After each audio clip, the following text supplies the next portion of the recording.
Good evening. On behalf of the Hindu Center for Politics and Public Policy, I have great pleasure in welcoming you all to this interactive session in which Jairam Ramesh, Member of Parliament, former Union Minister, will be in conversation on his book with Mukund Padmanabhan, editor of The Hindu. Jairam Ramesh is an unusual type of reflective politician with an academic bent who, while navigating the trenches of politics and the bureaucratic corridors, manages to retain his objectivity, sense of humor, and freshness of ideas. A graduate of the Indian Institute of Technology, Bombay, and with a master's degree in public policy from Carnegie Mellon, he has been involved in public policy over the last 3 decades in advisory and executive capacities in the Industry Ministry, the Planning Commission, and the Prime Minister's Office, and more recently as Member of Parliament and a Minister in the UPA government of Manmohan Singh. We at the Hindu Center for Politics and Public Policy are delighted to have him as a senior visiting fellow at the center. His book, To the Brink and Back, India's 1991 Story, which is the subject of discussion today, is an insider account of the 1991 economic reforms. From his vantage position during that period in the Prime Minister's office and just earlier in the Planning Commission, he was not only privy to how exactly decisions are made, but was also an active participant in many of the moves. Memory may be fickle, but Mr. Ramesh has tapped not just his memory, but also his records, in the keeping of which he was systematic and meticulous, and hitherto unpublished government notes and parliamentary records. In the result, what has emerged is a fascinating chronicle of how serious the economic situation was, particularly on the external front, with reserves just enough to pay for 2 weeks of imports, how the reforms came about, the views and actions of the different players, the opposition and the hesitation, how some measures, such as the second devaluation of the rupee, almost did not come about. In fact, it's an amusing story of how Narasimha Rao's second thoughts on stopping the second devaluation proved too late.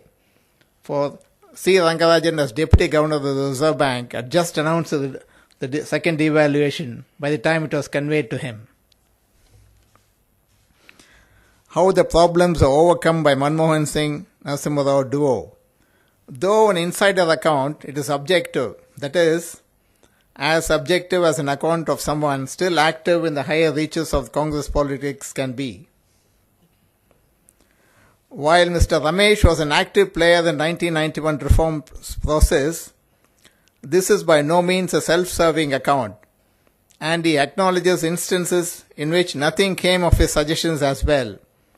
As for instance, how he had just before the reforms announcement, he had interacted with Arjun Sengupta, then at the International Monetary Fund, how they had come up with specific suggestions that he had conveyed to Prime Minister Narasimha Rao, but nothing was heard of them thereafter.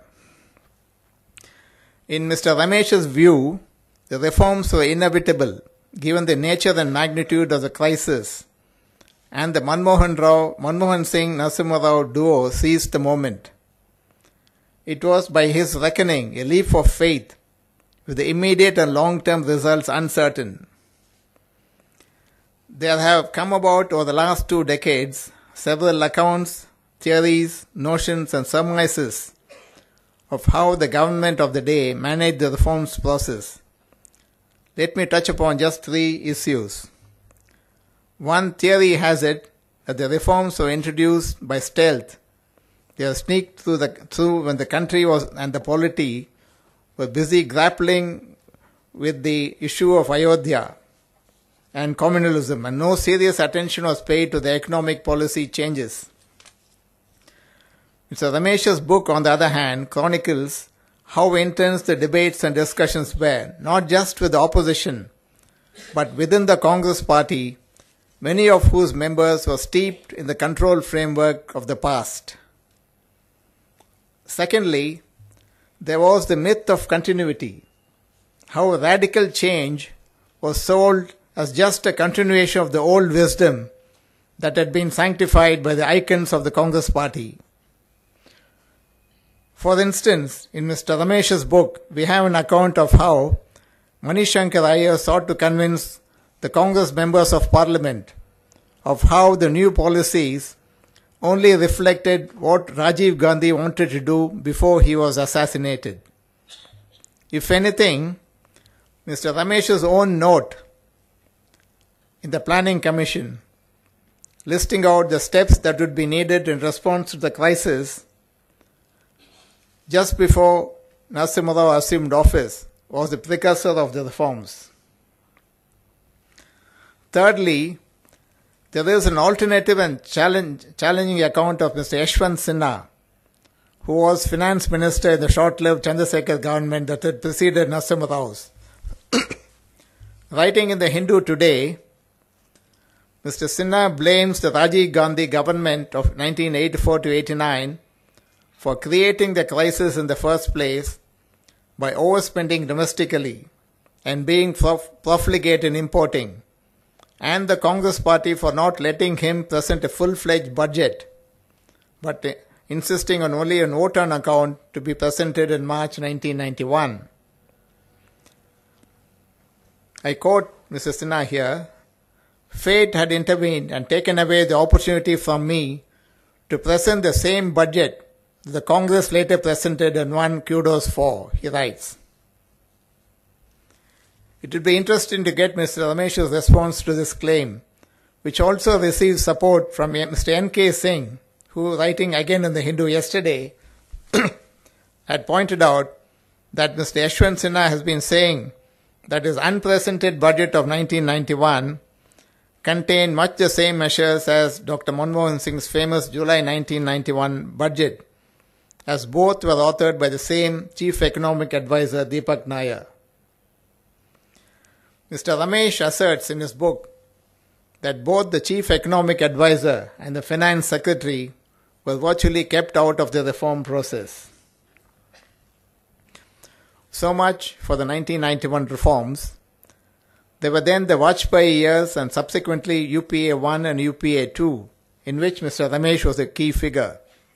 In UPA 1 and UPA 2, the reforms process did not proceed at any significant pace, and the so-called second and third generation reforms, particularly in the financial sector, were not carried through. The economy was going at a comfortable pace, and attention had turned to equity and inclusiveness. The government was preoccupied with the India-US nuclear deal from 2005 to 2009, but it also passed several landmark laws, including the Right to Information Act, the Rural Employment Guarantee Act, the Forest Rights Act, and in 2013 the Land Acquisition Bill, in all of which Mr. Ramesh had a key role to play. Someday he will surely write on his experiences in the 2004 to 2014 period, recounting what the UPA 1 and UPA 2 did and did not do, and that will be a fitting sequel to this book. With that, I now leave the floor to Mr. Mukund Padmanabhan in conversation with Mr. Jairam Ramesh.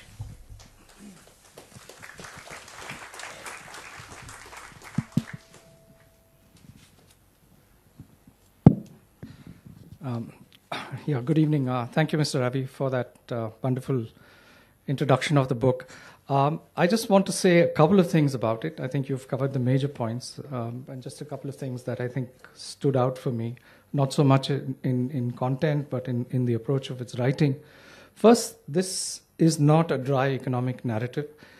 It's one that captures, and I think rather delightfully, the sort of mood of the times.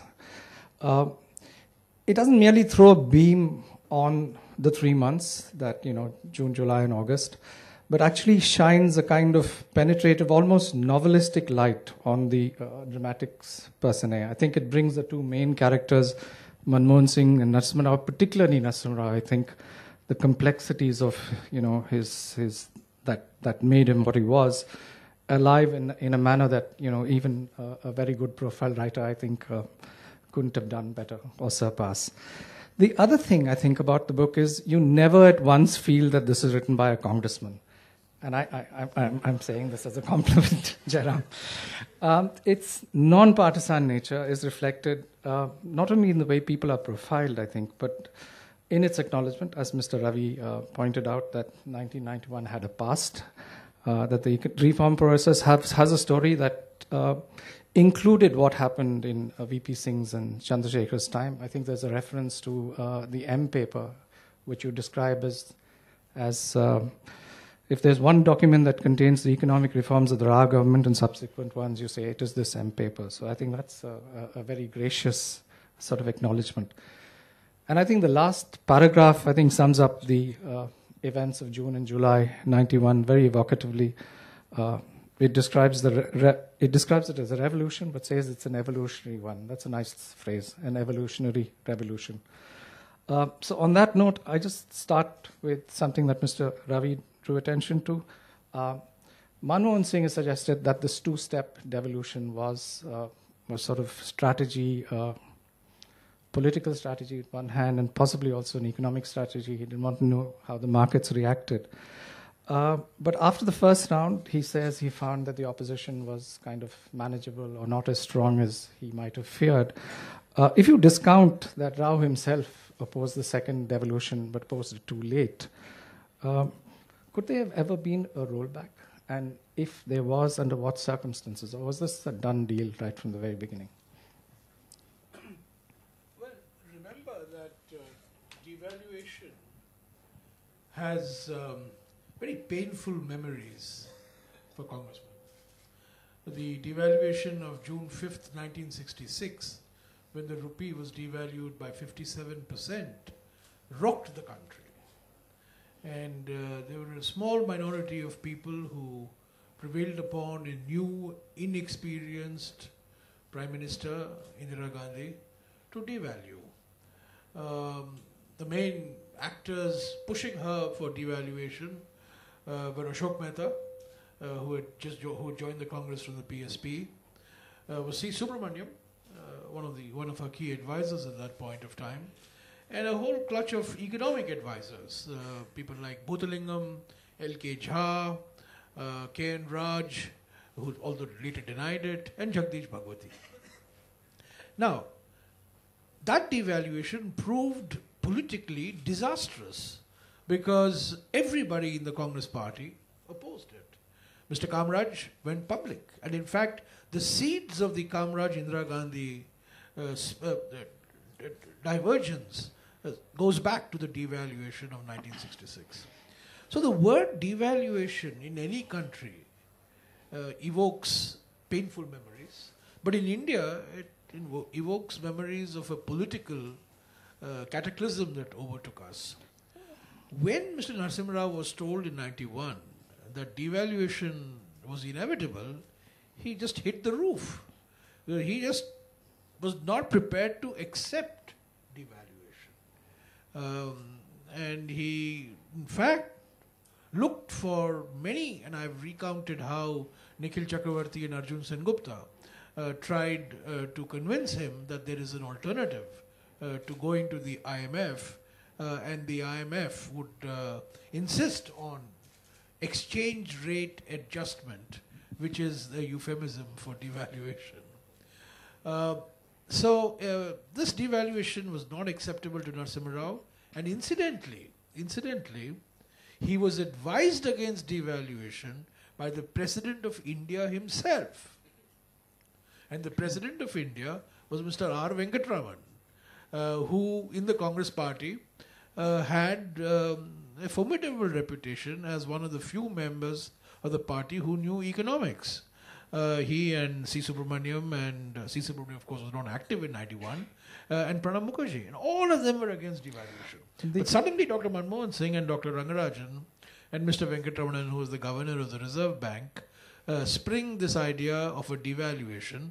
And the maximum that Dr. Manmohan Singh is able to do is to suggest not a one-step devaluation, but a two-step devaluation.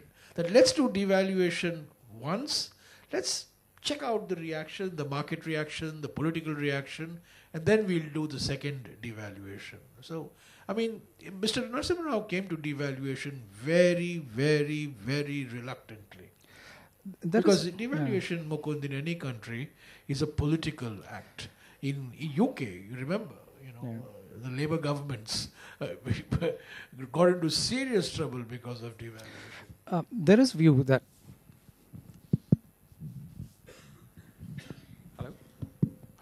there is a view that 1996 was painful, not just politically, but even economically. Exports didn't go up as much as they would have liked, even though I think the trade deficit sort of narrowed in a few years. And that experience was so painful that it actually is one of the reasons why reforms took another 30 years to. No doubt about it. No doubt about it. 1966 actually is the beginning of the first reforms. And very few people have written about this. The only people who have written about this are Professors Bhagwati and Srinivasan, who wrote a book in 1975, basically arguing that devaluation of 1966 was not an economic disaster. May have been a political heavy cost, but it was not an economic disaster. It created a lot of new openings. It was painted as one by some people, right? You remember Ashok Mehta, the great socialist leader, went to Washington and said, India is opening its womb to foreign capital. I think Mr. Ram may have been in Washington, or you were about to go to Washington at that time. Or which year? This is 1966. No, you were not. Yeah, but the most famous statement of 66, Ashok Mehta saying India is going to open its womb to foreign capital. I mean, this is what Mr. Modi has done now. But in 1966, Mr. Ashok Mehta has talked about this. And so you're absolutely right. But what happened after 66 politically is Vietnam. And Mrs. Gandhi's uncompromising stand on Vietnam, and the fact that by 1969, her political survival depended on the CPI and the left parties, basically. So politics in India took a sharp leftward tilt after 1967, threw up a very fractured verdict. Mrs. Gandhi can't survive without the left. Communist leaders then joined the Congress party, people like Mohan Kumar Amangalam and so on and so forth. And therefore, the reforms that were promised in 1966 never saw the light of day, and you had to wait till 1991 to see that. I'm going to ask another question that Mr. Ravi sort of obliquely alluded to. Would any other government have done the same in 1991? That the proposals existed in some form or another? It's a fascinating question. Mr. Yashwant Sinha. Yeah. Would there have been no other choice but to go this way? Mr. Ravi mentioned Yashwant Sinha. Mr. Yashwant Sinha's budget of 91, February 91, was not dramatically different from Dr. Manmohan Singh's budget of July 24th. However, Mr. Yashwant Sinha did not support the wholesale dismantling of the industrial licensing system which took place on the July 24th before the budget was presented. And on the 7th of August 1991, I have quoted in the book, Mr. Yashwant Sinha spoke in the Rajya Sabha opposing the opening up of the Indian economy on FDI and to trade liberalization. So, Mr. Yashwant Sinha's memory and Mr. N.K. Singh's memory very selective, depending on which party they are in at that point of time. And the fact of the matter is that his budget was substantially the same, but his budget lacked a clear commitment on opening to FDI. His budget lacked a clear commitment to trade policy reform, the dismantling of the tariff structure, and the budget lacked a clear statement on the complete abolition of industrial licensing. Mr. S.V.S. Raghavan is sitting here. He has seen the days. He has roamed the corridors of Udyog Bhavan when we had licensing, broadbanding, Capital Goods Committee, MRTP Committee, FERA Committee. I mean, we had all these animals in Udyog Bhavan. And on the 24th of July, these animals became extinct. They didn't become endangered. They became extinct. They were just abolished. That was not there in Mr. Yashwant Sinha's budget. It was there in Dr. Manmohan Singh's budget. And it was there because in 91, created the crisis and the compulsion to do many of the things that you didn't do. Yeah. Taking off from the word crisis, Manmohan Singh in an interview to the Indian Express recently said that we as a people act only in a crisis, noting this rather regretfully. Do you think, and that once the status quo is there, we just go back to being what we are? Absolutely. Do you think that is true as a people, and if so, why? I think as a people, we have a fascination for revolution and an abhorrence for change. So unless there is a crisis that is externally imposed on us, and I take you back to the mid-60s. Why did India go for the Green Revolution? There was a huge crisis, monsoon failure for 2 years. Lyndon Johnson was not releasing the wheat. It used to be said in the 60s that Indians did not lead a hand-to-mouth existence, but they led a ship-to-mouth existence. Because depending on what the Indian Prime Minister said on Vietnam, the wheat that had been docked in Bombay port would be released. And it was then that Dr. Swaminathan was able to sell the idea to Mrs. Gandhi that we need to import Mexican wheat and the rice varieties from Manila. I mean, he has written about this. So without the crisis of the 60s, you wouldn't have had the Green Revolution. And without the crisis of 1991, you wouldn't have had the industry and trade revolution in the 90s. So there is, inertia overtakes us in normal times. But in crisis, we respond magnificently. I mean, it's true. Whether it's true only of Indians, I don't know. But it's certainly true of us. We have the data on the economic side, but then there's some on the HDI side which is interpreted by some economists in some way. For instance, there's an argument that comes from some left economists that if you take food intake as the benchmark for defining poverty, and then take calorie intake as the benchmark for defining food intake, then the poverty rates have actually risen between the early 90s and now. Is that something that makes any sense? I have no quarrel with that argument. Poverty has declined significantly since 1991. Inequality has gone up significantly since 1991. No, but are we eating worse? Sorry? Are we eating worse than we were before? No, it's inequality has become worse. No doubt. The inequality has become worse after 91. It's become sharper, it's become worse. And, we are the only country in the world, by the way, that does not measure, the measurement of inequality in India, most countries measure income inequality. Our statistics on inequality come from consumption norms. So there is no doubt that the inequality has become sharper. But the inequality which is not measured, which is the inequality in health, the inequality in access to education, the inequality in access to public services has certainly gone up after 91, while poverty has gone down. And this is the great paradox of reforms, that poverty has gone down. More and more people, are getting into the lower and upper middle classes. However, the people at the top have gone much beyond where they were. And in simple language, what it means is that inequality between those who have and those who don't have, or those who are aspiring to have, has gone up. But then you're sort of more or less in agreement with that phrase attributed to Kennedy, that a rising tide will lift all eventually. No, I don't think so. I don't believe. And I think UPA 1 and UPA 2, Mr. Ravi's, yes. when Mr. Ravi raised this point, and I think one of the anchors of the UPA philosophy was that a rising tide need not lift everybody equally. And Equally, yeah. You need protection, you need social legislation, you need targeted interventions from the state in order to ensure that access to health, access to education, access to employment for those who don't have it, those who start with a disadvantage, increases. So I think I'm sympathetic to, by the way, to this argument of the left. By the way, one of the things I do want to mention, if you allow me to mention, that one of the things that there's a chapter in my book, which is, I thought was fun writing the chapter, Frontline. Mr. Ram was then in 91. You were the editor of Frontline. K.N. Raj interview, right?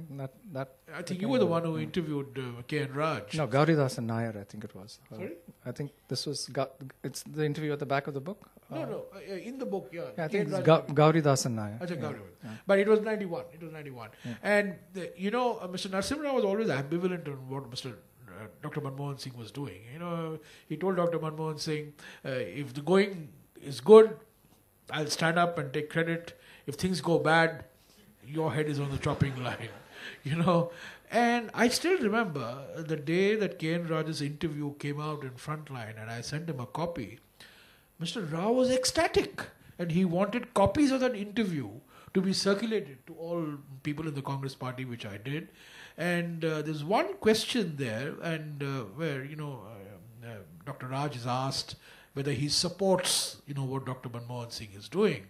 And Dr. Raj says that, I don't know much details, but I have full faith in his honesty and his integrity. And if Dr. Manmohan Singh is doing it, I'm convinced that India needs it. And, Mr. Narasimha Rao felt that this was a certificate as far as economic reforms was concerned. I mean, that's a little side which I thought was very amused. I was very amused by the fact that he was so taken in by this Frontline interview of Dr. Raj. And of course, Dr. Raj's iconic status amongst the Indian economists also played a very important role. You paint this extremely interesting picture of Narasimha Rao. On the one hand, he comes across as someone who's very reluctant to push reform. On the other hand, he keeps suggesting that he's not changing much. He's just doing what his predecessors wanted to say. Without making a U-turn. Be a U-turn. And on the other hand, he comes across as extremely strong in sort of defending the position once it's taken. You see? Do you think we needed someone at that time with these conflicting impulses to push through reform, or would it have been better if we had someone who was strong and clear, who said, look, I'm doing this and this is what I'm doing? See, one of the things that I mentioned is that it's very important in public life, the acceptability of things is who is saying it, not what is being said, but who is saying it. And this was a very unlikely pair who was asking India to change. Both Mr. Narasimha Rao and Dr. Manmohan Singh had created the problem of 91. They were pillars of the ancien regime. They were pillars of the ancient establishment. Narasimha Rao was seen to be some old fuddy-duddy, who couldn't keep a job for too long, And Dr. Manmohan Singh was seen to be a moderately left of center, not market-oriented economist. And for these two people, who did not have, quote unquote, what in today's language would be called reforms credentials, for them to say that India needs to change dramatically, India needs to reduce import tariffs, India needs to abolish licensing, India needs to welcome foreign investment, I think that lent a lot of credibility. And the credibility of a message is dependent on the credibility of the messenger. And I think both Mr. Rao and Dr. Manmohan Singh had enormous credibility. Dr. Manmohan Singh had credibility because of his, demeanor, because of his sobriety, and Mr. Narasimha Rao by the fact that he had not really done anything to get into any form of controversy. He had been defense minister, he had been home minister, he had been health minister, he had been education minister, he had been deputy chairman of the planning commission, and he had been chief minister of Andhra Pradesh. And he had done nothing in these positions, either to mark him out or to have him condemned. But people knew he was a sober guy. He was, he listened. He didn't speak out of turn. And Sida Sada Admi hai. That they say in Delhi. So the credibility of the message is very important. And I think Mr. Rao and, but let me tell you, both of them are, they have a very high degree of self-esteem. I mean, you could be with them for 3 hours, they could listen to you, but they'll go out and do precisely what they want, which is what Mr. Rao and Dr. Manmohan Singh did. Right, yeah. It's not in your face arrogance. It's a quiet arrogance. It's a sort of it's self-esteem. I won't even call it arrogance. It's self-assurance, self-esteem. Mr. Rao knew what he was about. And certainly Dr. Manmohan Singh knew what he was about. Have you read this, the book Half Line? The one book on Narasimha Rao? Yeah. Any thoughts on it?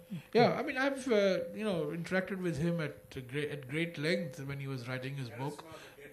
And I think Sitapati brings out, it's not like hagiography, by the way. No. It's a good biography because he points out that on Babri Masjid, Rao failed. On many other things, on matters relating to corruption and so on, Mr. Rao's record was abysmal. But he, like I do in my book, he gives Mr. Rao full marks for... I wouldn't say orchestrating, but for giving the political leadership to the reforms which were being orchestrated by Dr. Manmohan Singh. I think that was the Jugalbandi. One without the other was not possible, was inconceivable. Yeah. And I think, Mukund, one other point I want to make on Mr. Rao, which has great contemporary relevance for today's political discourse. Mr. Rao was a natural political temperature lowerer. There are some political leaders who, by their very presence, raise the political temperature, even by not saying anything or doing anything. By their body language, the political temperature goes up. Any names? Mr. Narasimha, I'm not taking any names. I'm not taking any names here. Mr. Narasimha Rao's style was to, put the lid, reduce the temperature. He made you feel good. He made the other guy feel that he's smarter than the Prime Minister. He didn't say anything, he just listened, went out to sleep, pouted. But he knew what he wanted to do. And he was going through this motion of consultation. He would meet all opposition leaders. He would give all of them a sense that they had been heard. He would meet trade union leaders, G. Ramanujam. Mr. Raghavan will remember the great G. Ramanujam. I sat through a meeting with G. Ramanujam, and G. Ramanujam spoke for 2.5 hours on how this reforms is anti-public sector and how the reforms will destroy public sector. So just listen to all of them, and at the end of 2.5 hours, he told Dr. Manmohan Singh, just do whatever you have to do. So his approach to political management was to diffuse tension. It was not a confrontationist style. It was a style of political management that gave the other person a sense of participation, a sense of accommodation. And the language that he used, and there is a delightful episode that I recount when he was facing a confidence motion on the 15th of July, and he was bitterly attacked. Somnath Chatterjee, Nirmal Kanti Chatterjee, everybody at VP Singh, all of them attacked him. Atal Bihari Vajpayee, all of them attacked him, saying that he was selling India down the drain, India's sovereignty was being lost. And Mr. Rao listened to all this, and in his reply, he started off by saying, I've listened to all of you, but I have to say that I'm very pained by all these accusations that I've heard, that I'm selling India and India's sovereignty. What have I done? What am I doing? Not Vinash, people thought he was going to say Vinasha Kale Viprita Buddhi. But when he said, then he lapsed into Sanskrit. He started explaining in Sanskrit, which nobody understood. Sarvanashe samutpanne ardham tyajati panditaha. This is what he said. Sarvanashe samutpanne ardham tyajati panditaha. Means Sarvanashe samutpanne, when everything is being destroyed, ardham tyajati panditaha. The wise man sacrifices half in order to protect the half that he has. And he described economic reforms as an extension of this Upanishadic principle of Sarvanashe samutpanne ardham tyajati panditaha. And I tell you, nobody in the BJP understood what he was saying. You know. And then at the end of the speech, he says, the remarkable speech, some of you should read the full speech, I've just quoted parts of it. He says people are saying liberalization, people are saying economic reforms, people are using the word globalization. No, I'm not doing any of these things. I'm only doing Mahaprasthana. Now what is Mahaprasthana? Mahaprasthana is book number 16 in the Mahabharata. It's when Yudhishthira is going to heaven, followed by his dog and his 5 brothers, and and Draupadi, and say that is the Mahaprasthana Kanda. So Mr. Rao is selling economic reforms, not in an idiom which people cannot relate to, but in an idiom that people can. Mahaprasthana means a big journey. He's starting a big journey. And at the end of his presentation, everybody was just absolutely foxed as to what this man said. And the entire criticism completely died out as a result. Right. Just a couple of quick questions before we turn it over to the audience. What about the impact of reforms on the country's extensive natural resources? I mean, something that you were concerned with: minerals, forests, wildlife. Have these, suppose, as Environment Minister, have these suffered disproportionately? Yeah, absolutely. Just to give you an example, yesterday Parliament, Rajya Sabha cleared the Compensatory Afforestation and Management Planning Authority, the CAMPA bill. And we took great pride in saying 42,000 crores was going to go to the states. How did this 42,000 crores come about? It was 10,000 crores when I was the minister. It's 42,000 crores 6 years later.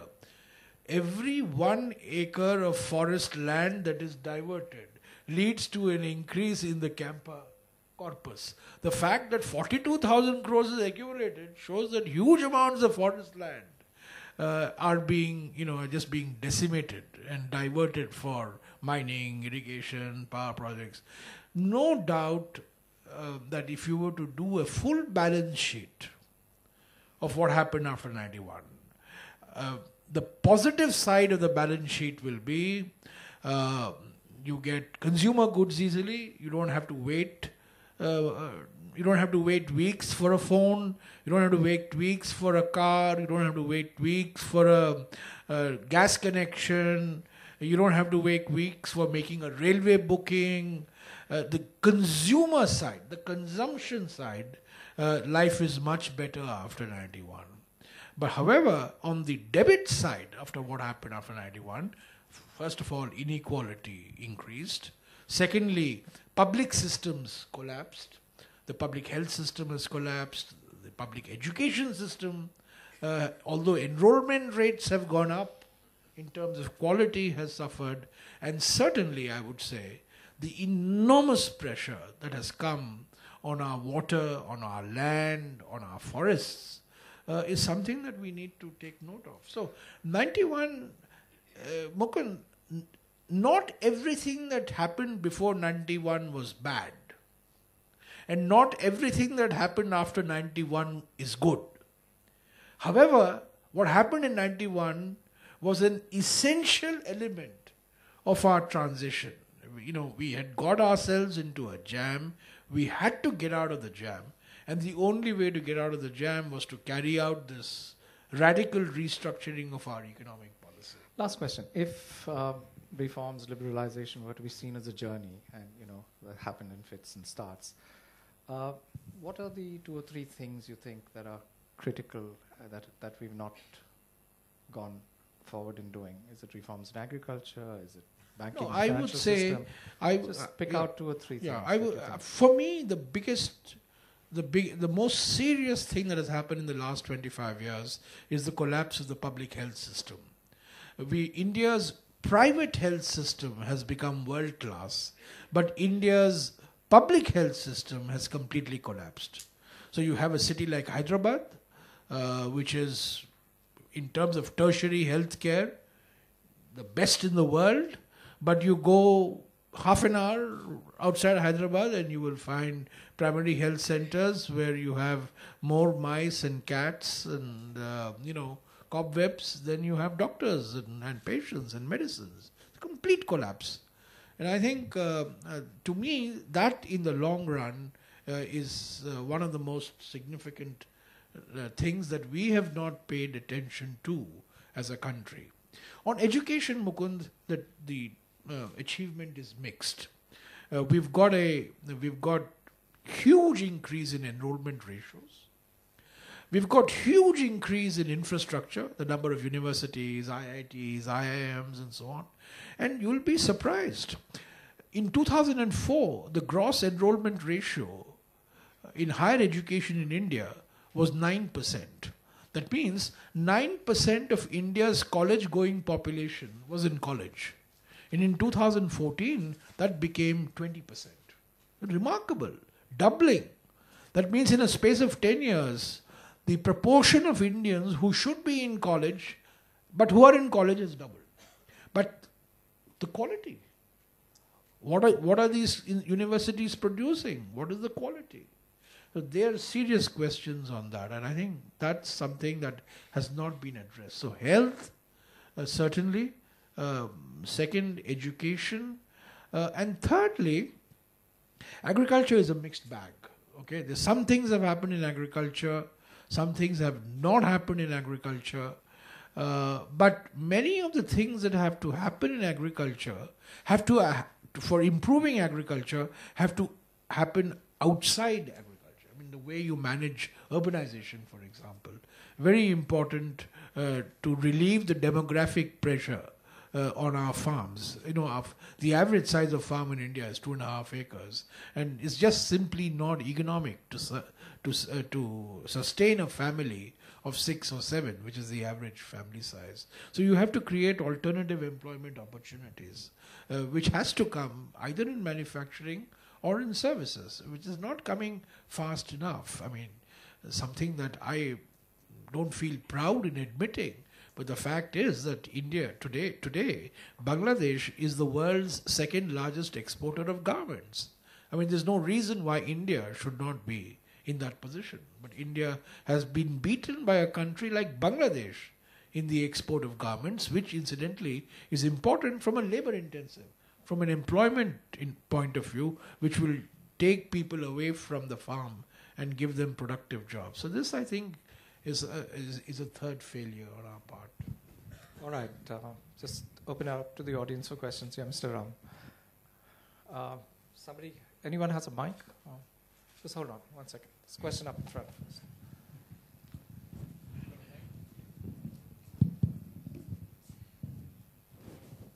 Two things. One is Vinay Sitapati mentions that one of Narasimha Raw's heroes, so to speak, was Deng Xiaoping. And Narasimha Rao was very disappointed that, in fact, I was on that visit in December 1988 when Rajiv Gandhi visited China. Narasimha Rao was not invited to meet Deng Xiaoping. And secondly, when Narasimha Rao was Prime Minister and went, Deng apparently declined to meet him. That's one. The other is, from a journalistic standpoint, very interesting.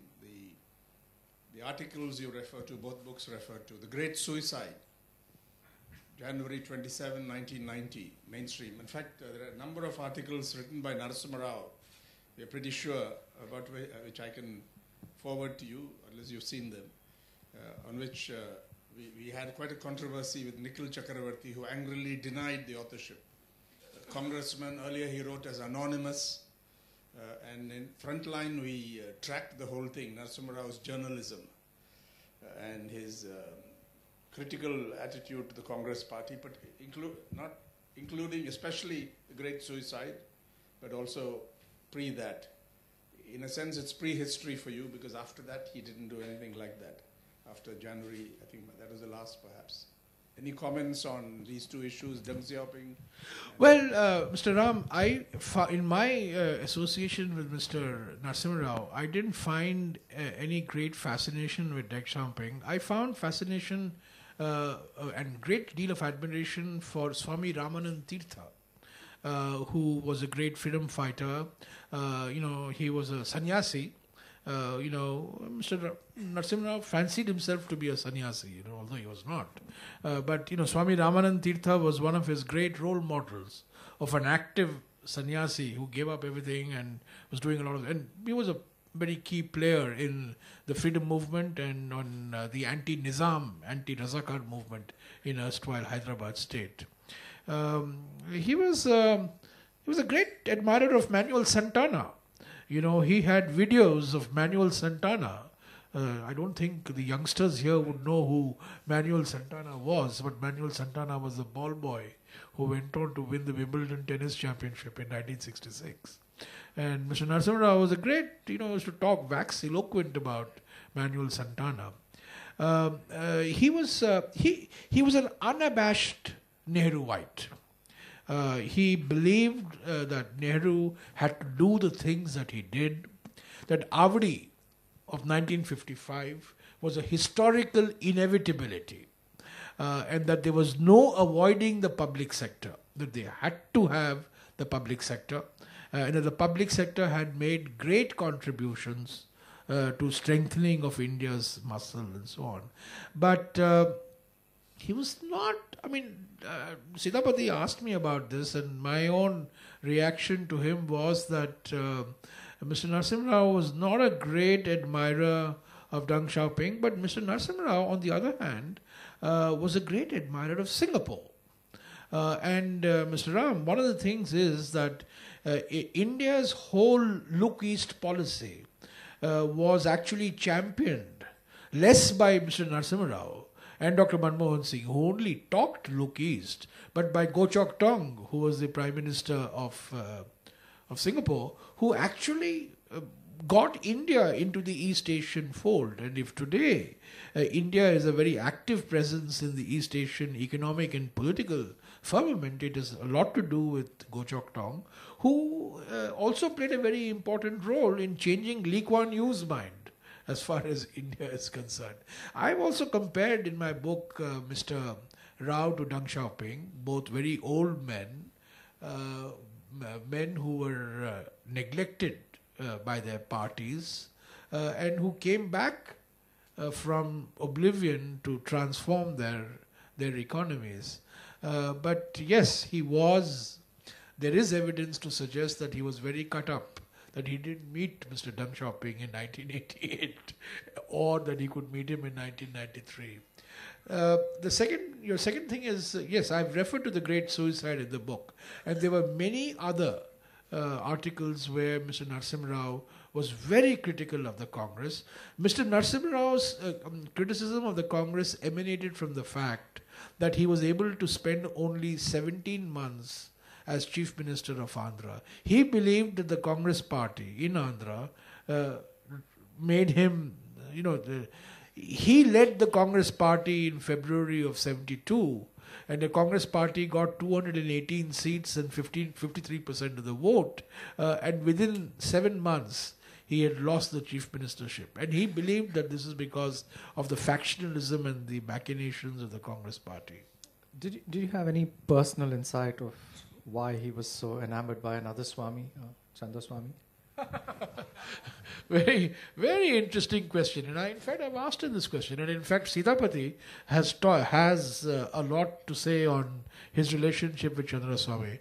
Chandra Swami, he knew Chandra Swami from his Hyderabad days. Chandra Swami is a Hyderabadi, Nimi Chandra Jain, who subsequently became Chandra Swami. One of the first things that Chandra Swami, I have not mentioned this in the book, by the way, because I didn't have one of the things that I wanted to tell Mr. Ravi is this book is not based on any memory. It's all based on written records, because I believe, unlike Sanjay Baru, that books should be written not on the basis of what you have heard, but on the basis of what you can see on the written records. On Chandraswamy, I don't have any written record, but I can share with you that one of the first things that Mr. Chandraswamy wanted to do was to get his man appointed as the chairman of the State Bank of India. And that chairman of the State Bank of India was a very controversial man. His name was R. Srinivasan. He was then the chairman of the Allahabad Bank. Mr. Raghavan might know him. Chandraswamy insisted on it, and Dr. Manmohan Singh said, if you appoint this man as as chairman of the State Bank of India, I'm going to resign. And Mr. Narasimha Rao then resigned. Another thing which I was witness to, which I have mentioned in the book, was that Mr. Chandraswamy convinced Mr. Narasimha Rao to bring, all you need is $5 billion. And remember, our foreign exchange reserves on the 21st of June 1991 were $900 million.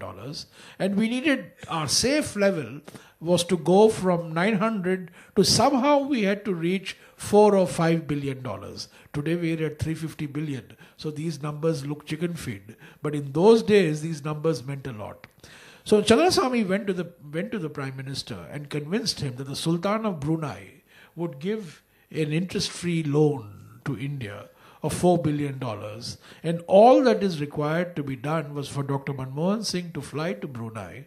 A special plane was arranged to take, it was ready, it was waiting in Palam Airport to take Dr. Manmohan Singh. Dr. Manmohan Singh put his foot down and saying, I'm not going to indulge in all this nonsense, and we have to go to the IMF. So that idea was dropped. But Mr. Narasimha Rao did not do everything. The point I want to make is that Mr. Narasimha Rao didn't do everything that Chandraswamy asked him to do. But yet, Chandraswamy had access.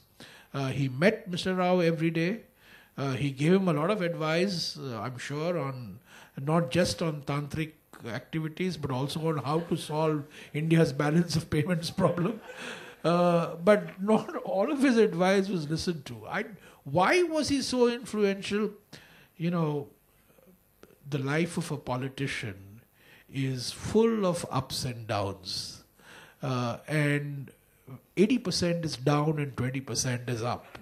And in that 80% of the down, people like Chandraswamy provide support, sustenance.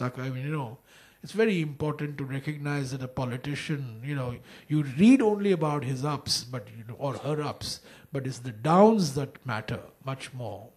And I think such people like Chandraswamy, like Dhirendra Brahmachari in an earlier era, I don't know whom, like now Swami Ramdev to Mr. Padmaram, probably.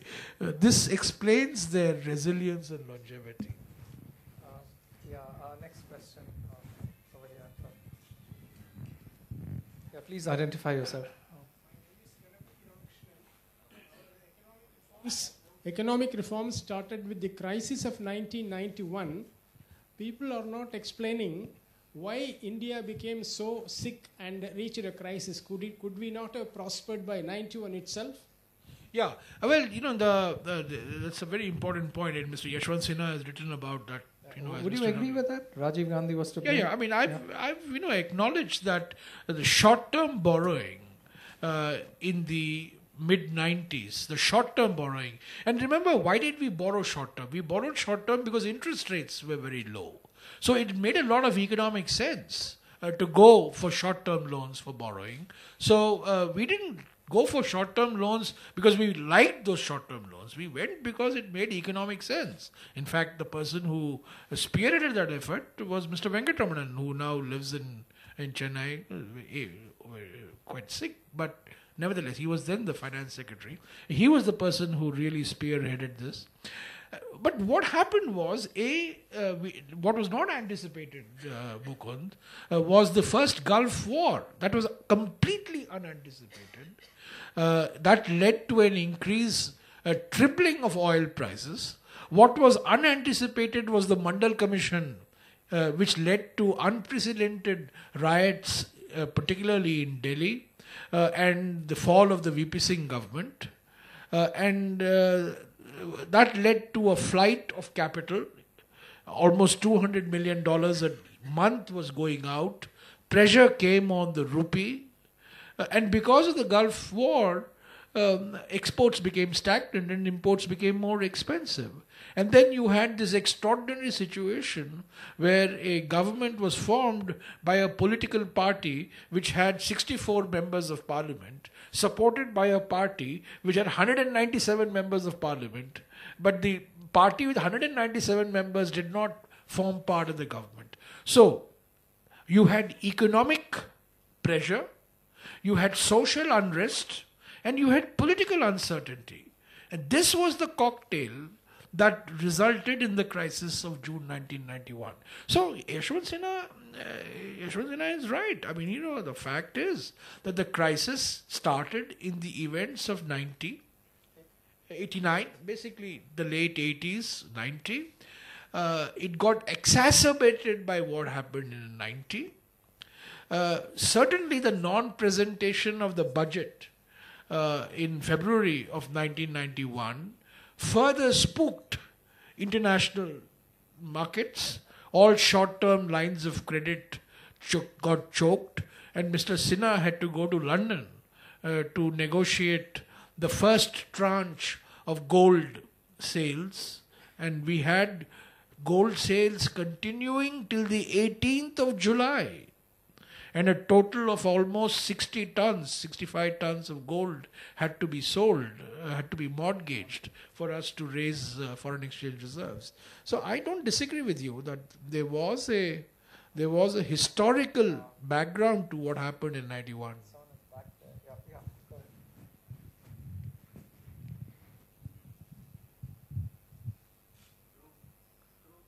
Technocrat from Telangana and Tumkur. It's very unusual to have a speaker ahead of the time schedules. Welcome to Chennai. Maybe you are a South Indian student. We're discussing 91. Let's not get into Telangana. Sir, thanks to the reforms, the country has transformed from a super beggar state to a aspiring superpower.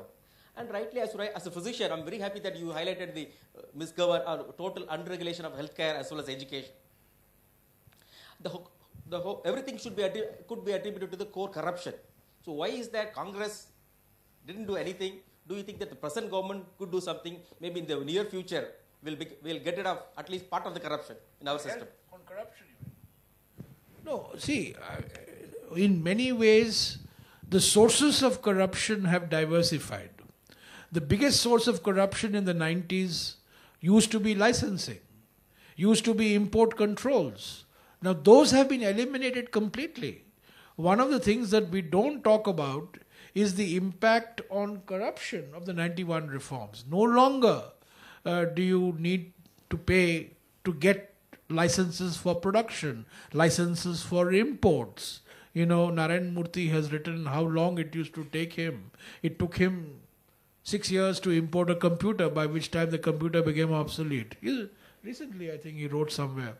So, those for gold smuggling used to be a big source of corruption. Polyester, smuggling of polyester.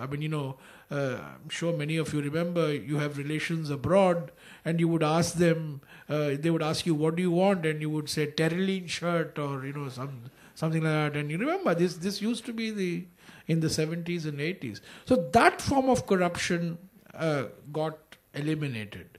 But corruption where natural resource allocations were being made by the government, coal, gas, spectrum, these forms, land, were allocations of land. So these forms of corruption did not, they assumed much greater significance. Sorry?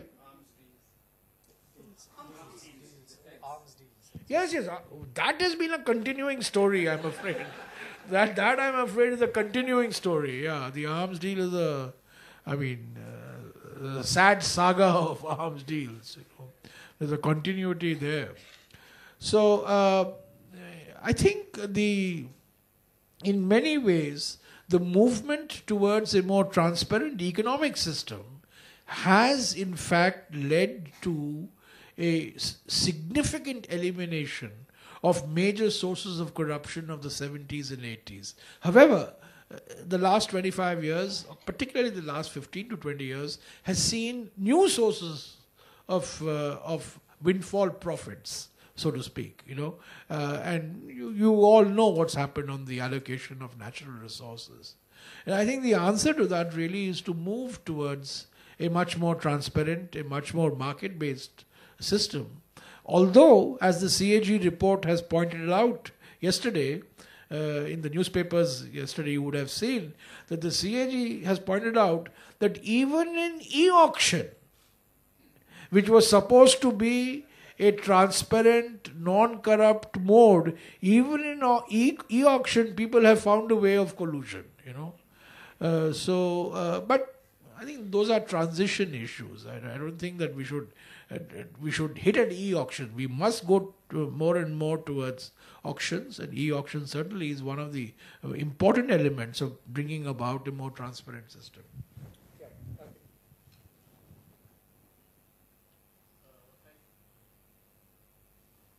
For a wonderful treatise on the 91, we are all enlightened. I am Dr. Venkat Barla from Madras Christian College. My colleague Dr. Raja Singh from Madras Christian College. This question is about poverty. We have said that the poverty has come down and inequalities have grown. It's a very understandable question. But we want to learn more about whether the poverty in subsections of the society, like scheduled castes and scheduled tribes, Muslims, or Christians, the various minorities seem to languish still below the poverty to a large extent, and the statistics, Indian statistics apart, but the statistics from World Bank, statistics from United Nations prove a different picture, putting India on the lowest of the indices. Whether you talk of health, we talk of safety, we talk of Human Development Index, and things like that. Therefore, in the globalized scenario of this, if we look at the impact of the reforms from 1991 onwards, are they merely statistics, or have they really yielded any improvement in quality of life? This may be difficult to understand, but then some light can be thrown on this. Thank you very much. I'm glad you raised this question. It's a fundamental question of our economic policy. In the macro aggregate, poverty has fallen. Our poverty, we spend more time measuring poverty than actually dealing with poverty. There are more debates on the measurement of poverty than how to eliminate poverty. But I'm not defending our system of measurement of poverty, okay? But whatever the system we have, that system showed a certain estimate of poverty in the 70s, a certain estimate in the 80s, certain estimate in the 90s, and a certain estimate in the first decade of the 21st century. Going by that imperfect figure, there is a downward declining trend in the macro numbers of poverty. Macro aggregate numbers of poverty. And that poverty defined as a poverty line. Now we can debate whether the poverty line, how it is defined. But I don't want to get into that. However imperfect that measure is, using that same measure, there is a declining trend in poverty. That's point number one. Point number two is, at the most aggregate level, richer states of India have become poorer and poor states of India have become richer, which is a good thing. Punjab and Haryana, if you look at their per capita income, real per capita incomes, Punjab and Haryana have fallen. But real per capita income in Madhya Pradesh, Rajasthan, Jharkhand, they've all gone up. So, the second stylized fact, rich states have become poorer, poorer states have become richer. So, it's not true to say that reforms have negatively impacted on the poorer states. However, the real issue is what you have asked. What has it done to scheduled castes? What has it done to scheduled tribes? What has it done to minorities? What has it done to women? Those are the real issues. What are the distributional consequences of economic reforms? Now, I'm afraid there is no universally accepted, robust system by which we can say that either they have benefited or they have not benefited. For every study that you show, that I will produce, which shows that economic reforms has led to better quality of life for scheduled castes, there will be somebody who will come out with another study which shows that scheduled castes have been badly affected by economic reforms. So we don't have that. We are not good in looking at distributional impacts. We are looking at GDP numbers, poverty numbers, but how are they distributed? I'm afraid your guess is as good as mine. However, let me venture to say something, that in the last 25 years, my observation is that reforms have opened up new opportunities for all sections of society. However, because sections of society don't start from the same starting point, there is a disadvantage of birth. There are social factors associated with who benefits and who loses. Certain communities lose out more than others. And if you were to ask me, which is the one section of Indian society that has lost out the most from economic reforms, I would say it's the tribal community. In fact, this is not true just of economic reforms. It is true of the last 60 years. Scheduled castes have benefited. Minorities have benefited. Women have benefited. But if there is one community that has borne the cost of economic growth, it is scheduled tribes. The maximum number of displacement of people has taken place in scheduled tribes. Walter Fernandez, who is a very eminent sociologist, has estimated that between 20 and 40 million people, scheduled tribes, living in Odisha, Chhattisgarh, Madhya Pradesh, Jharkhand, have been displaced on account of irrigation, power, mining projects. And in the last 10-15 years, because of the extraordinary emphasis on mining, and the extraordinary emphasis on opening up forest areas, the brunt of the adverse impact has been met by tribal communities. So the worst education indicators are in tribal areas.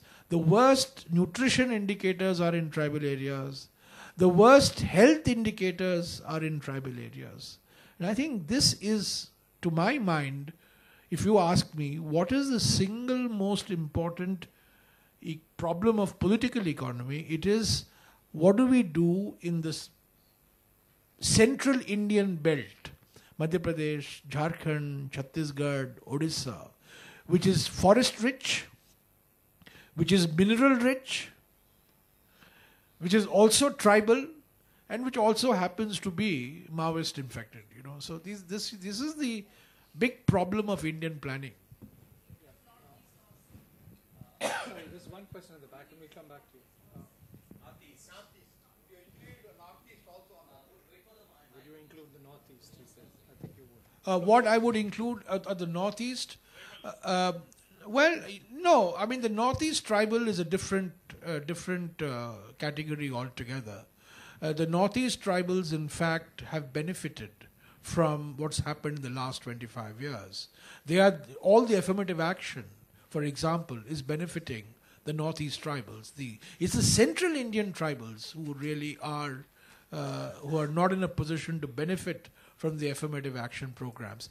The Northeast has certainly benefited in the last 20. I mean, just to give you an example, these are all impressionistic statistics. You can always produce statistics to prove whatever you want. But today, 25 years ago, Guwahati had one flight a day, and today there are 32 flights a day to Guwahati. Guwahati is just booming. And you go to Imphal, you go to Itanagar, you go to Shillong. It's just, you don't see in the Northeast the deprivation and the poverty and the backwardness that you see in Odisha, Jharkhand, Chhattisgarh, Madhya Pradesh, and parts of Maharashtra. There's a fundamental difference. One more, please. Someone at the back. No, just one.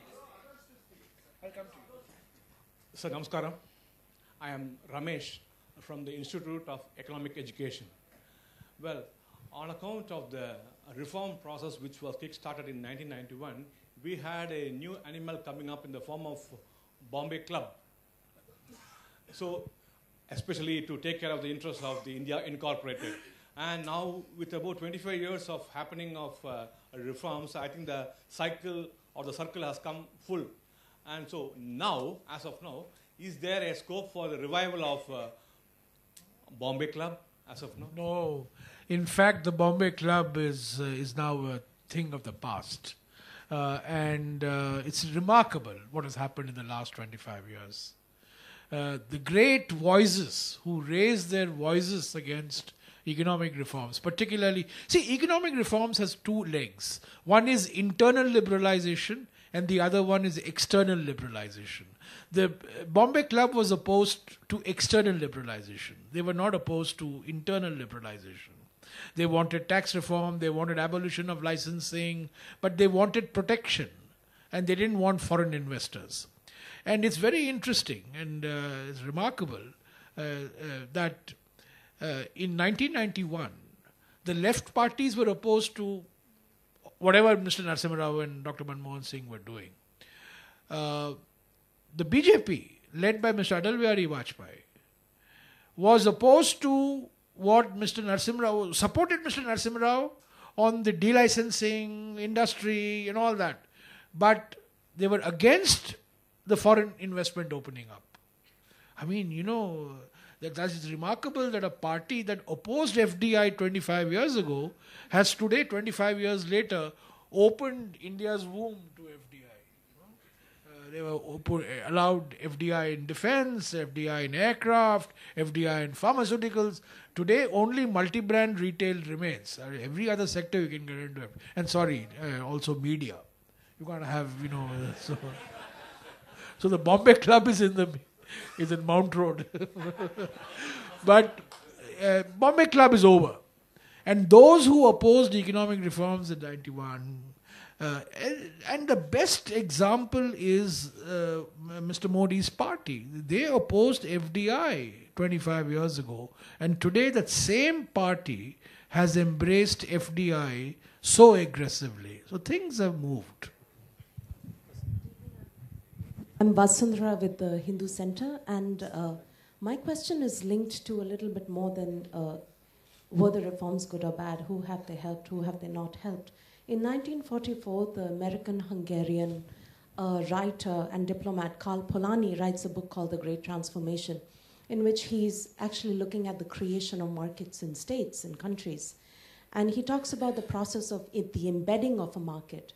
And many years later, almost 50 years later, if we re-evaluate his work, what happens through structural adjustment programs and the spread of neoliberal economic reforms in many countries of the world are the creation of markets which, in Polanyi's terms, would be considered disembedded. And one thing that Polanyi warns us about in 1944 is the fact that when you create a market that is socially disembedded, which has rules that society does not understand, which does not have agencies that can enforce those rules in quite the same way as, say, traditional forms of economic systems that have been prevalent in those societies, what you get is a type of a double movement or a pushback from society against this market. And I'm wondering if one way of trying to look at the economic reforms of 91 is to see it as a critical juncture after which we get a series of phenomenon which are actually odd if you consider Indian political history. We get a really strong right-wing movement, that's one of the first, not just at the national level, but in a lot of states. We get a resurgence of what we would call primordial politics, in a way, the assertion of identity. We have, I've just counted last week, 289 insurgent groups over time in India since 1950. most of which, as I'm very surprised to see, actually start after 1991. So there's double movement and resistance in all these forms. There's also resistance against state. The behavior of the state changes, which is actually quite in consonance with similar states that have had reforms across the world.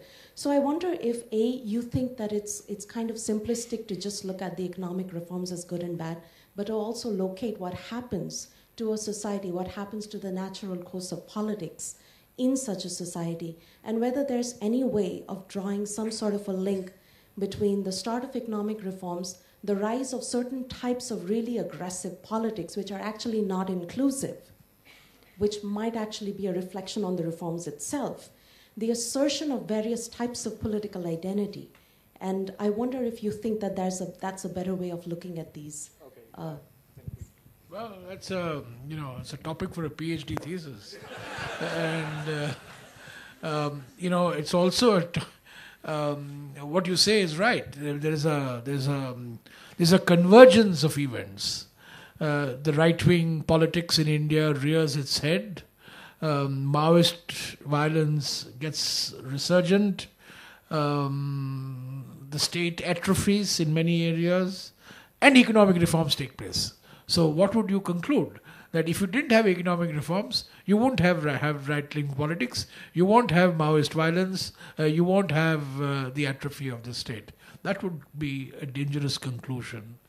What you say is right. I mean, but I would ascribe that less to economics and more to the failure of the political process, the failure of political parties. The reason why the Maoists are succeeding or have succeeded in parts of Jharkhand, in parts of Odisha, in parts of Chhattisgarh, is because of the complete absence of the political machinery, the political process.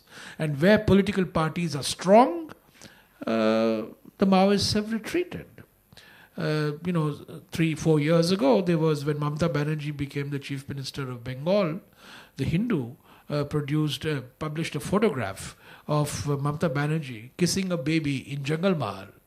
And I was the minister dealing with the Maoist areas, and the Director General of the CRPF came to meet me, and he said, "Sir, this one photograph is equal to 100 battalions of the CRPF." Because what it shows is that a politician has the courage to go into an area and talk to people, and that's what going to wean people away from the Maoist movement. So the political process is atrophied. Why has the political process atrophied? That's a larger question. The Congress party has atrophied. The Congress party was this great umbrella party. Remember, Rajni Kothari called this the Congress system. So the Congress party is the party that embraced the ideals of social inclusion, internal democracy, and so on and so forth. But the atrophy of the Congress party led to an atrophy of a political culture. So therefore, the things that you mentioned, political parties are no longer socially inclusive, political parties are no longer, able to tolerate internal divergence of opinion and internal democracy and so on and so forth. But I would,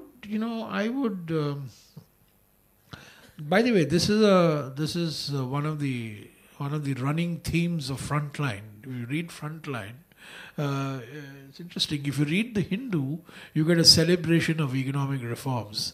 But if you read Frontline, you get, of which my good friend was the editor, you get what you are saying.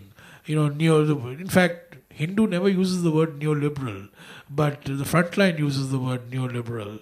So I find it interesting that the Hindu celebrated 25 years of economic reforms, but Frontline celebrated 25 years of neoliberal orthodoxy.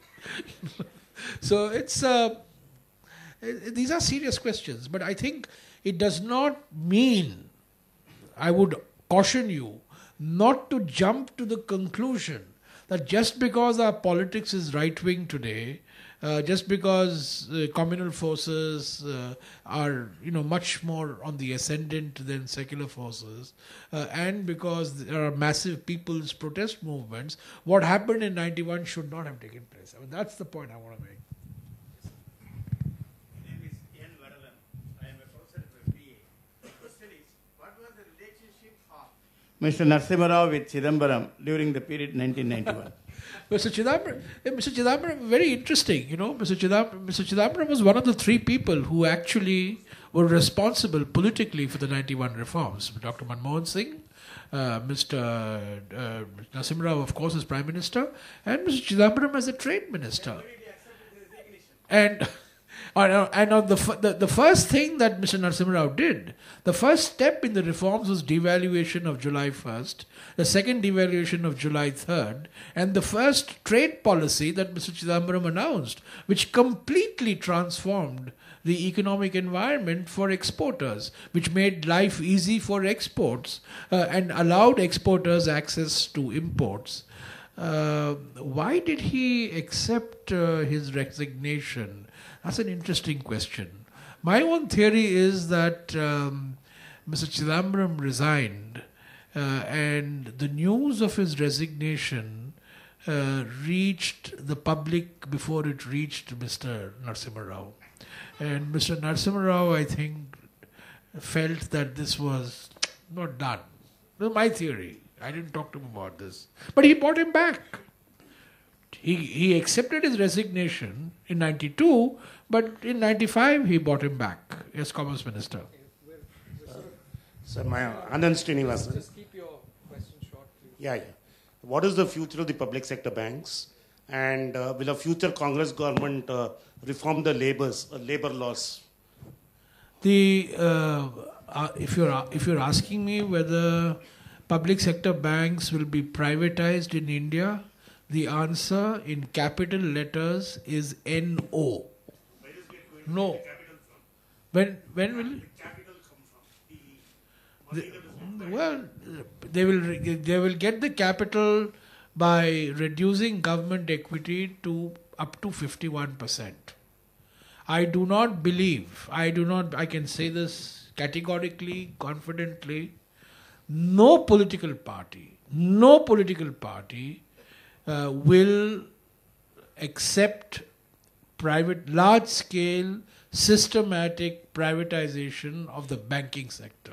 Nor should it. I'm a great supporter of 91. I'm pro-reform and all that. But I have never been of the view that financial liberalization, we should follow the route taken by the Western economies. In fact, I have been opposed in Parliament last week. I opposed the merger of the 7 associate banks into the State Bank of India, the State Bank of Mysore, the State Bank of Hyderabad, the State Bank of Travancore. I opposed it.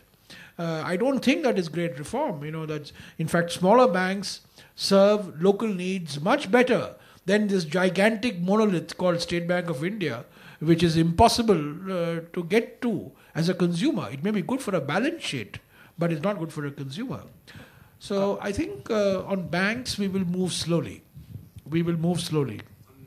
Yeah, sorry, sir. Labor also will move slowly. Quick question from there at the back. We're just running out of time, so I don't see any government in Delhi carrying out large-scale liberalization of labor laws.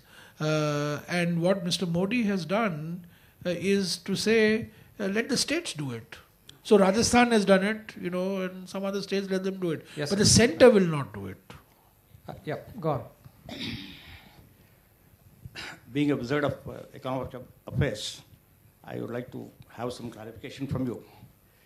Once upon a time, during the early 50s, 7 Indian rupees could buy an US dollar. Even during 1991, in our worst financial and economic crisis, the exchange rate was about 27 rupees. I am a retired public sector employee.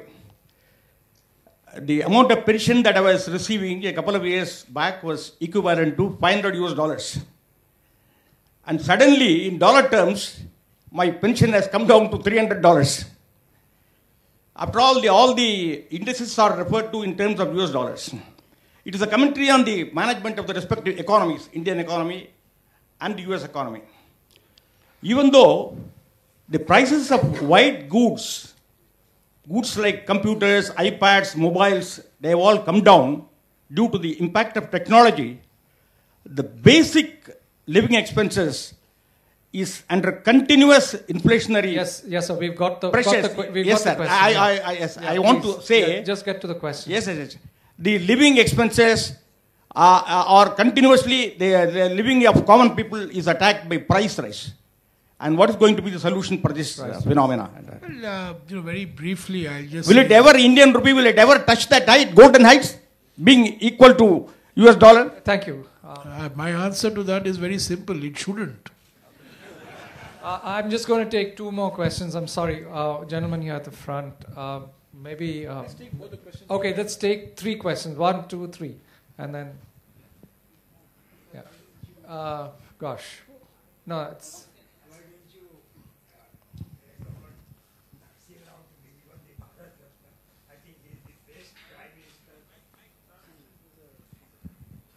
So let everybody have a say. Let's take 3, 4. Yeah. Why don't you recommend or see that the Narasimha Rao is given the Bharat Ratna, the best Prime Minister what India has produced? Okay, suggestion. Good one. Thank you, sir. I am Medamala. I am an electrical engineer and an energy auditor. I have 2 questions. One is on economics and another is on energy.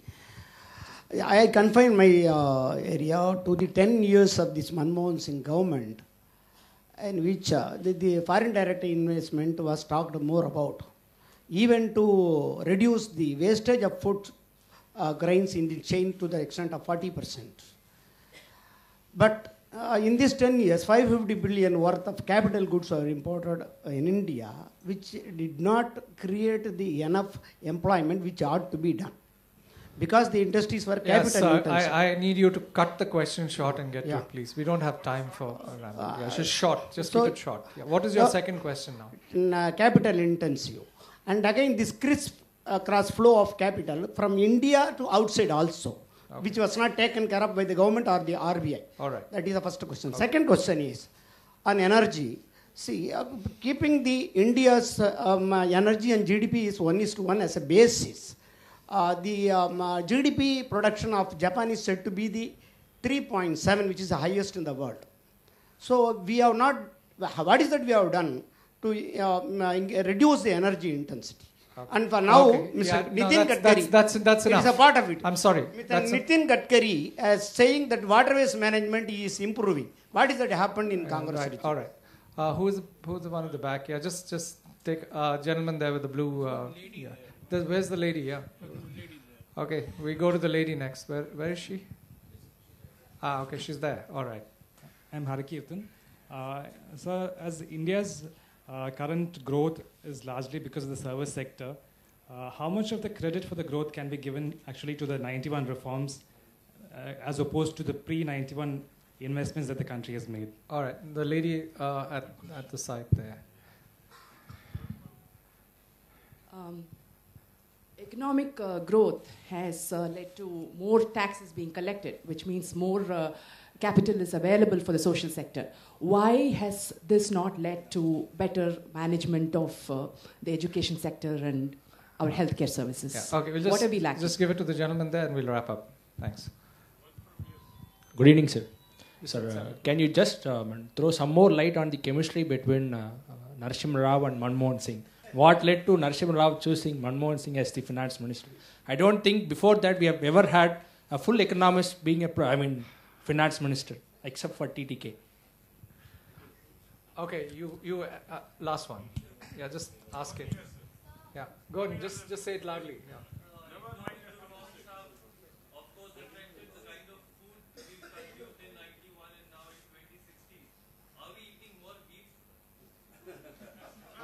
Eating more beef. Sorry? Consuming more beef given we've economically reformed? I don't get the point. But Yeah, I'm myself Mudit from Asian College of Journalism. economic reforms have brought in changes in nutrition, health, etc. And given the pocket expenses, one can eat at fancy restaurants, etc., etc. Particularly given to beef, are we consuming more meat from that time till today? Yeah, I think we are, NSSO. Are we just consuming more meat? Yeah, meat. Not beef. Okay, I got it. Okay, let's start with the last question. Are we consuming more meat now than what we were doing in 91? With them afterwards, yeah. It'll interest you to know, it'll surprise you to know that 70% of India is non-vegetarian. There is a belief that we are a vegetarian country, but actually 70% of India, according to the People of India survey, of the Anthropological Survey of India, is non-vegetarian. Of course, what defines a non-veg is different in different parts. People eat fish in some parts and call themselves vegetarian. Some people eat, meat, mutton and call themselves vegetarian. And some people say, if I'm not eating beef, I'm a vegetarian. So but broadly, 70% of India are eaters of meat. Has meat consumption gone up in the last 25 years? Yes. Answer is yes. There is diversification of food because people have become richer. This is an old law in economics, Engels' law. I mean, the proportion of the expenditure that you have on traditional food items falls, and you consume more eggs, for example. We are much more of a consumer of eggs now than we were 25 years ago, and we certainly are consuming more meat now than we were 25. And if you ban beef, and if all this nonsense about beef protection and killing guys who doing with beef goes on, meat consumption will go up. In fact, one of the reasons why meat prices have gone up in recent months is because of the nonsensical approach that certain political parties have on beef. The chemistry between Rao and Manmohan Singh, actually there's a whole chapter in my book on why Manmohan Singh was selected. And they were relatively unknown to each other. But they were different individuals. They were different human beings. But Mr. Narasimha Rao was very clear. He told Dr. Manmohan Singh on the first day, as I told you, if things go well, I take the credit. If things goes bad, your head is on the chopping block. And they were never very close, by the way. Dr. Manmohan Singh resigned after Harshad Mehta episode. And Mr. Narasimha Rao, in response to your question, sir, he almost accepted Dr. Manmohan Singh's resignation. He kept it for 1 week and didn't say yes or no, and it's only after 1 week he said, okay, you continue. So it was, it was. I mean, both of them are very private individuals and they were in public positions, but they complemented each other very well at that point of time, because one bought economic gravitas and the other one bought political cunning, into the whole thing. And I use the word cunning in a good sense, not in a bad sense.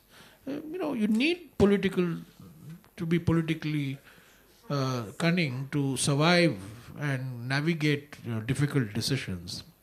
The third interesting question was, yes, economic growth has resulted in more revenues for government. Yes, those revenues have led to an expansion in infrastructure for health and education. But the outcomes, as I mentioned to you in education, are still much less to be desired. In health also, pretty dismal outcomes. Why is this? It's because in public systems of delivery, we have found it difficult to enforce accountability. In countries like Singapore, they also have public systems, but accountability is enforced. We are unable to enforce systems of accountability. So if doctors don't attend primary health centers, they're not fired, they're simply transferred, they're not even transferred actually. So there's no penalty for non-performance in a public system.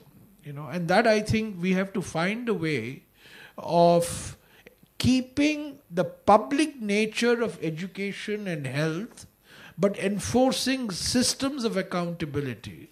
I'm not a believer in privatization of education. I'm not a believer in privatization of health.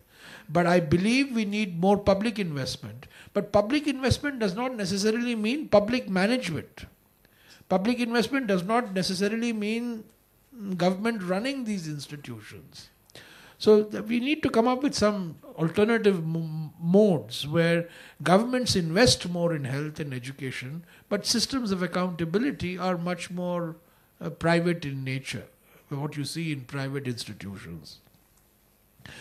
What's the fourth? Bharat Ratna for Narasimha Rao. Well, unfortunately, I have no say in the matter. This is purely between the Prime Minister and the President. Who gets Bharat Ratna, who doesn't get Bharat Ratna. So I'll take a pass on that. Okay, has energy intensity of India come down? Yes, absolutely. Unqualified, yes. India is much less energy intensive now than it was 25 years ago because, frankly, we are building more energy efficient plants. Our cement industry is more energy efficient. Our steel industry is more energy efficient. Our refineries are more energy efficient. Our vehicles are more energy efficient. So energy efficiency of India certainly has gone down in the last 25 years. But we have other problems with our energy policy. 80% of our oil is imported. 65% of our power comes from coal, which leads to CO2 and global warming.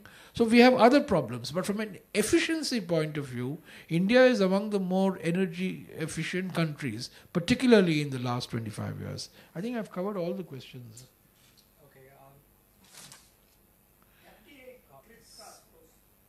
Sorry? Outflow of capital. Well, once you have opened up a system, you will get inflow of capital and you'll go out. You'll also have Indian companies investing abroad. I don't think that we should be critical of Indian companies investing abroad. But Indians taking money abroad, capital flight, if you're saying that, yes, that is a cause for worry. I'm very worried that in the last 1 year, 4,000 Indian businessmen have declared themselves as NRIs. I mean, that's not on. I mean, that's something that one has to be really low. You've got to have a tax system that, that encourages people not to become NRIs, I mean, today the favorite, Praveen, am I right? 4,000, some newspaper item I saw, there were some 4,000 businessmen who had declared themselves as NRIs. There is capital flight. There is documented capital flight and there is undocumented capital flight. We spend $4 billion a year on education. Our kids going abroad for undergraduate and postgraduate education. I would say that's desirable. More people should go abroad and study and come back. But money going out to buy property, for example. Why not? No, I agree. I mean, that money should be in this country. That money should stay in this country. Why should this money go to buy property in London? That money is legitimately Indian money and should be used in India.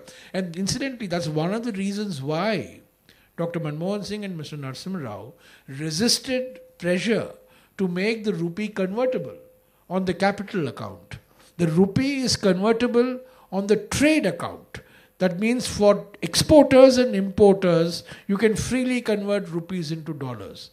But it's not convertible on the capital account, which means you and I can't sell our house and repatriate those proceeds into a bank account in England or America or Switzerland. And thank God for that. I don't think that we should be looking at capital account convertibility should be the consequence of our success. It's never the cause of our success. Okay, I'm going to have to bring this to an end. I think... sorry.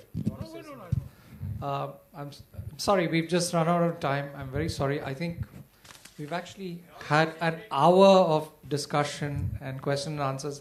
I apologize to all those who wanted to ask questions. I think the success of this has just been 1 hour of an interaction, more than we've had, I think, for an average Hindu Center function. Thank you very much. Please give him a round of applause, everybody, for being here. And thank you very much for coming. And maybe you can take some questions as you head out. Yeah. So thank you very much. Yeah. He's coming down. Question and selfies. Yeah.